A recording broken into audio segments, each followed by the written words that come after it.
El delincuente más popular de Venezuela, conocido como El Coqui, logró extender su poder a toda la Cota 905, La Vega y El Cementerio, tres peligrosas regiones de Caracas, donde reclutaba niños y adolescentes con el fin de enseñarlos a delinquir, acto que dejó al descubierto el gran alcance y libertinaje social de la megabanda. Antes de ir con los detalles, los invitamos a suscribirse a nuestro canal y activar las notificaciones para que sepan cuando publicamos nuestro contenido de impacto. A los métodos de reclutamiento que está usando la megabanda del Coqui se le conoce como esclavitud moderna. ¿Por qué llamarla con este nombre? Bueno, fíjate, esto obedece a muchísimos factores. Uno es la instrumentación de la criminalidad como fórmula de control social y el retroceso del Estado a favor de otras formas de organización, entre las cuales se encuentra la criminalidad. No podemos olvidar que la criminalidad rinde algún rédito a unas fórmulas de estados autoritarios como en el que vivimos, como el que viven los venezolanos, y esto le permite controlar algunas zonas, tanto así que la criminalidad incluso se le delega algunas funciones públicas. Tú puedes ver que en algunos sectores de Caracas sobre todo y también en el interior, grupos criminales, bueno, reparten el gas, reparten a la alimentación, etcétera, e incluso sirven como gerencian los conflictos internos entre la misma comunidad, de modo de generar dictámenes de qué se debe hacer y generar cierto control y orden. Entonces, a esto se debe. Cuando logran tener este control, bueno, precisamente requieren reclutar adeptos, y esto es una de las circunstancias más graves, porque permanentemente se van uniendo nuevos miembros, pero de una manera coactiva. Esto no es porque, y claro, hay varias modalidades. Hay jóvenes que sienten que deben pertenecer a algo, y además tenemos un modelaje que es muy importante. El modelaje ha sido fundamental en los temas de criminalidad organizada en Venezuela en los últimos años. Pueden ver los jóvenes como los miembros de estas organizaciones criminales detentan dinero, armas de fuego, poder, tienen vehículos, motos de alta cilindrada, etcétera, mientras quienes se dedican al trabajo honesto, al trabajo responsable y al estudio no tienen esas ventajas. Por el contrario, están en una situación de minusvalía y a veces hasta sometidos por estas organizaciones criminales. Entonces, lo primero es el modelaje. Control territorial, modelaje, instrumentación de la criminalidad, que se le ceden espacios públicos para que ejerzan funciones públicas, y luego el tema coactivo. Entonces, en general, estos jóvenes son utilizados en pequeñas tareas al inicio. Por ejemplo, los más jóvenes se utilizan en la vigilancia. En estas barriadas se colocan, se les dan algunas dádivas, dinero, alimentación e incluso protección a cambio de que avisen si viene la policía, si viene una banda rival. ¿Qué perfil tiene la megabanda del Coqui para reclutar a quienes serán los integrantes de su banda?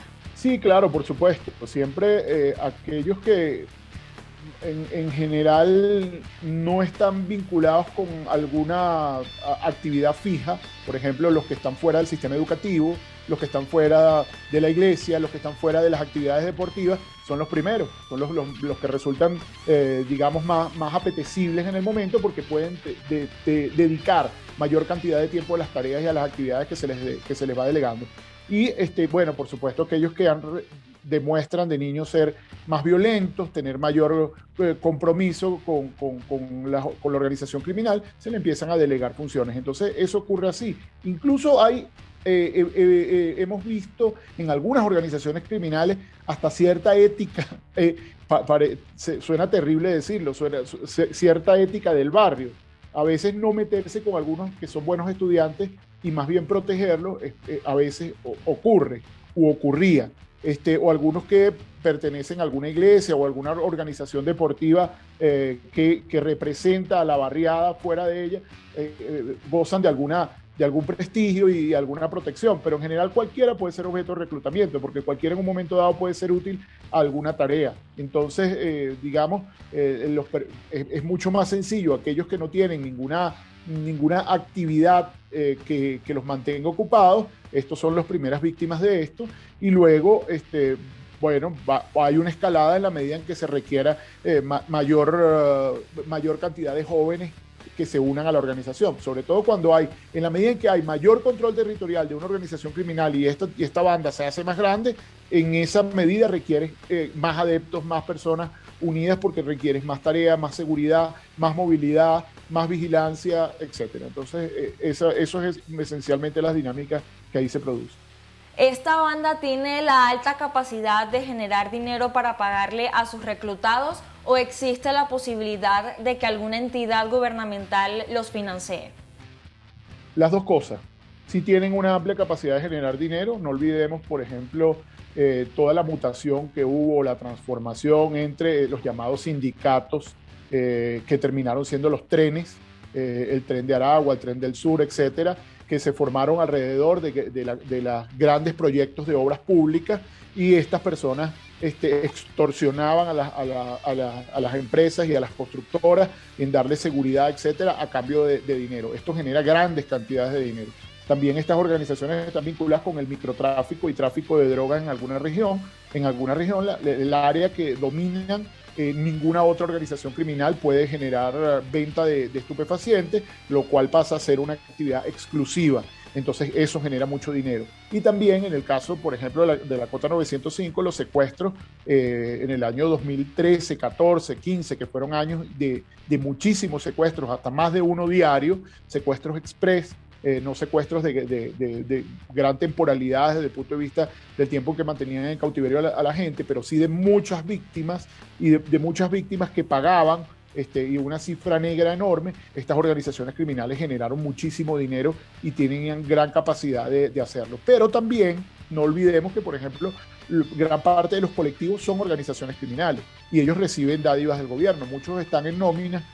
Cuando hicimos investigaciones hace algunos años, estaban en nóminas del Ministerio de la Juventud, estaban en nóminas del Ministerio de Comunas, estaban en nóminas de algunos entes de la gobernación del Distrito Capital, de modo que existe un vínculo indisoluble entre organizaciones criminales, entes públicos, que les permite tener vehículos, dádivas, bonos, se quedan con parte de la venta de los clubs, etcétera. Así que existe toda digamos, una nueva forma de organización a partir de la criminalidad organizada que le sirve al régimen autoritario en el que vivimos, y por supuesto que le sirve, porque estas son fórmulas de desmovilización.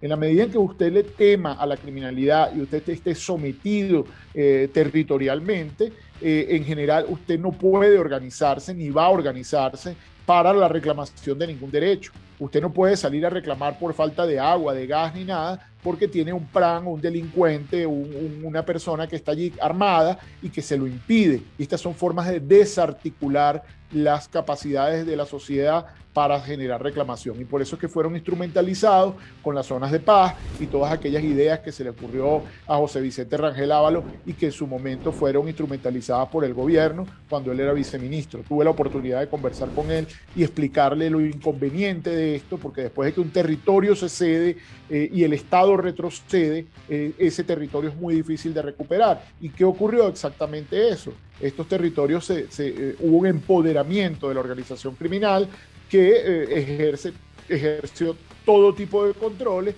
y el Estado retrocedió. Donde debía haber una escuela, un dispensario, una iglesia, donde debía haber un módulo o deporte, todos esos espacios fueron ocupados por las organizaciones criminales que coaptan a la gente y le impiden ejercer su vida cotidiana con normalidad.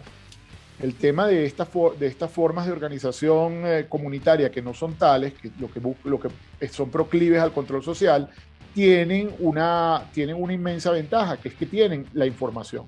Para usted formar parte de todo ese tinglado, usted tiene que decir cuántas personas están en su casa, quiénes trabajan, quiénes no trabajan, cuál es su afinidad política, quiénes estudian, etcétera. Y era muy fácil que un delincuente se acerque al consejo comunal, etcétera, solicite la información y no hay forma de que se la niegue. Entonces esto ¿por qué? Porque detenta el poder, las armas, la violencia. ¿Qué ocurre si me le enfrento? Entonces finalmente termina siendo una simbiosis de cosas muy complejas porque no existe un mecanismo para que el ciudadano le ofrezca resistencia a estas organizaciones criminales. Y esa es la razón por la cual terminan de alguna manera siendo útiles unos a otros. De hecho, en más de un operativo que uno podía ver en algunas barriadas, y siguen ocurriendo, son las organizaciones criminales quienes llevan la seguridad. Van repartiendo los alimentos, etcétera, pero ¿cómo garantizas que haya orden? Bueno, que va un hombre o dos hombres con un fusil o una pistola y controlan a quien reclame, a quien se queje o a quien trate de imponer alguna nueva forma de organización. Entonces, este tipo de cosas terminan funcionando así, porque donde el Estado retrocede, la criminalidad ocupa el espacio. Y mientras el Estado siga ausente, no hay ninguna posibilidad de quitarle el espacio a los criminales. No hay forma de quitárselo porque el Estado está ausente y no tiene interés, además, en hacerlo. Se conoce que menores de edad están siendo reclutados a la banda del Coqui. ¿Estos van amenazados o existe la posibilidad de que vayan por voluntad propia? Pero es que cuando te pones a analizar qué opciones tienen, es precisamente donde te percatas que se quedan sin la capacidad de decidir, ¿ok? Si tú tienes una organización criminal que domina la escalera donde vives, domina lo que la gente come, domina quién tiene gas o quién no tiene gas, a quién le llega el camión del agua, etcétera.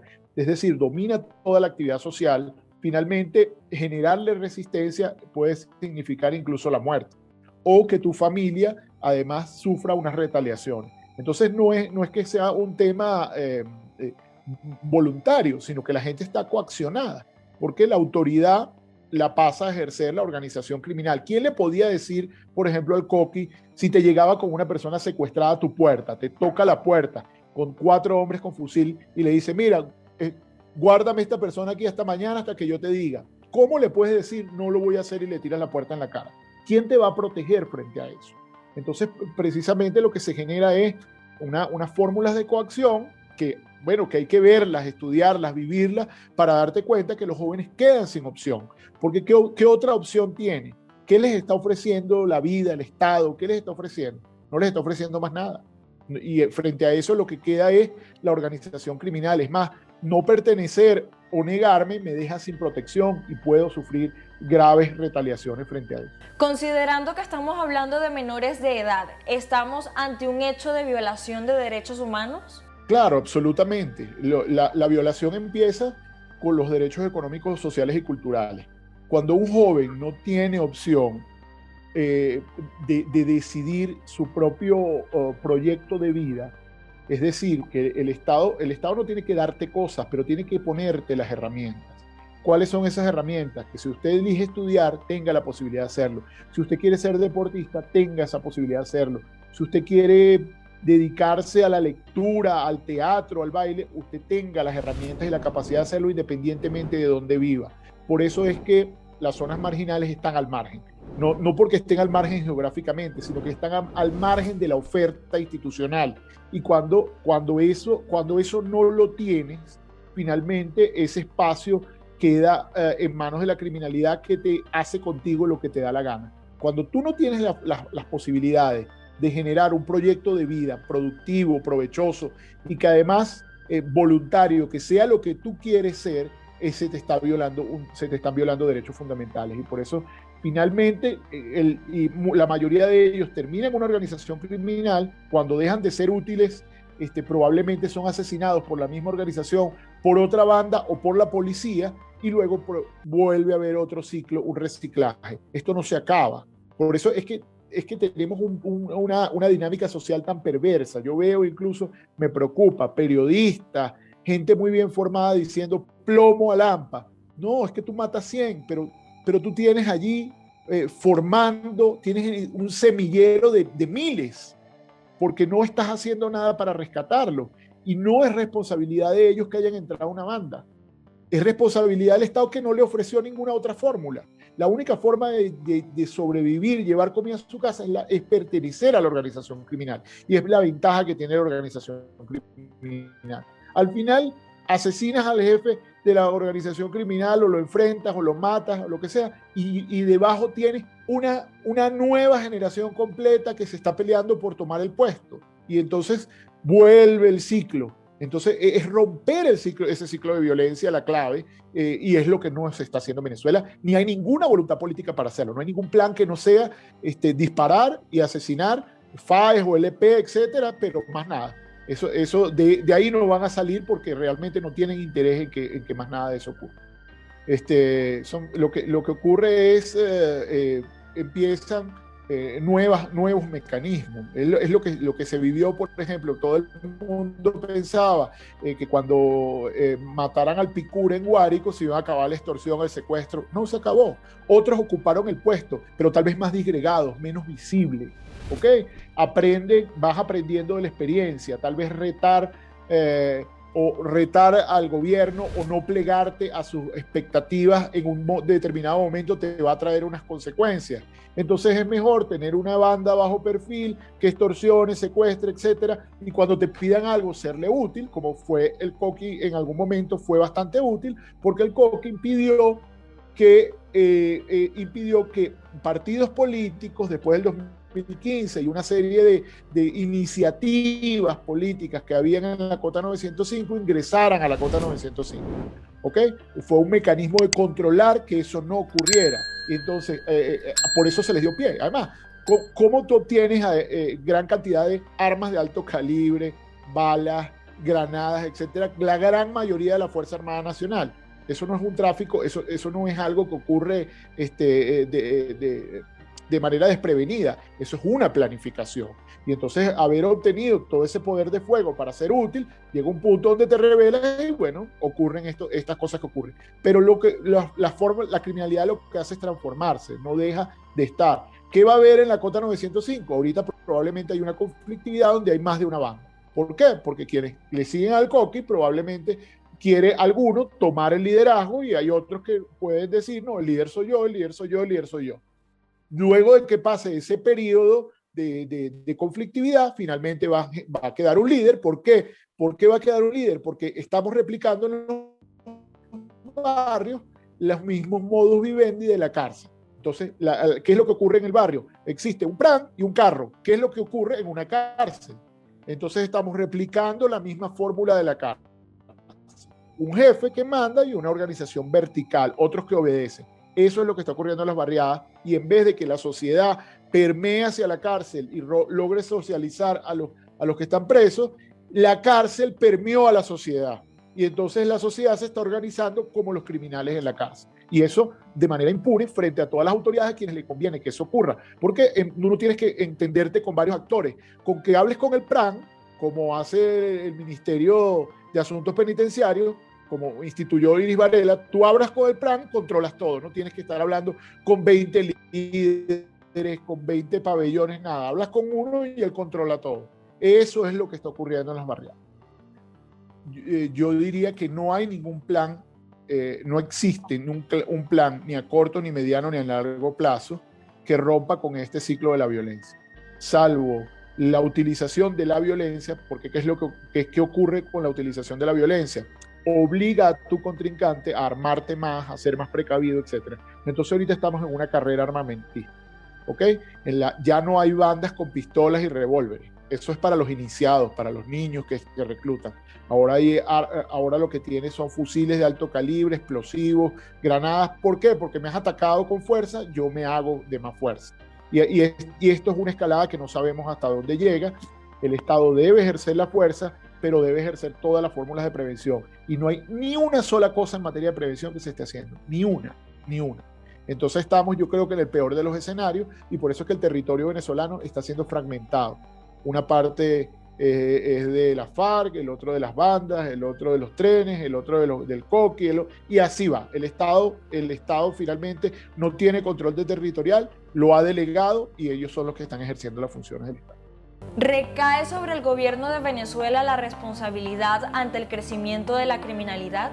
Absolutamente toda la responsabilidad. No hay nadie que tenga responsabilidad en esto que la dictadura en Venezuela. Ellos han hecho todo lo posible para generar los factores criminógenos. Los factores criminógenos se generan a partir de políticas públicas, cuando hay ausencia o cuando existe una política pública equivocada. Todas las políticas que se han generado son criminógenas, son para que el joven termine en una banda, son para que los delincuentes se organicen y se hagan fuertes, son para que las cárceles sean centros de comisión de delitos. Toda la responsabilidad, toda la política pública va dirigida a que la gente o gran parte de la población termine en una organización criminal. Es más, en cualquier hecho común de la vida, decía un gran amigo abogado, decía, el Estado te quiere delincuente. Y te quiere delincuente porque cuando hay carencias, frente a las carencias, usted tiene que buscar cómo darle la vuelta a la cosa, cómo pagarle a un funcionario para que le saque un pasaporte, cómo conseguir una cédula, cómo hacer. Todas esas cosas son elementos criminógenos. Todas esas cosas son delitos y al final el Estado está lleno de delitos, todo.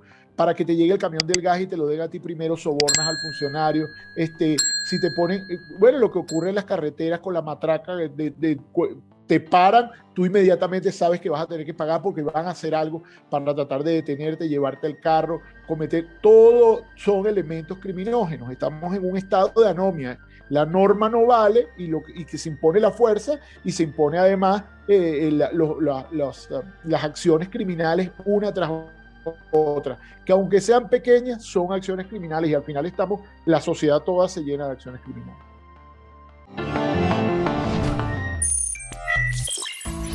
Si te pareció interesante este contenido, dale like, compártelo y suscríbete a nuestro canal.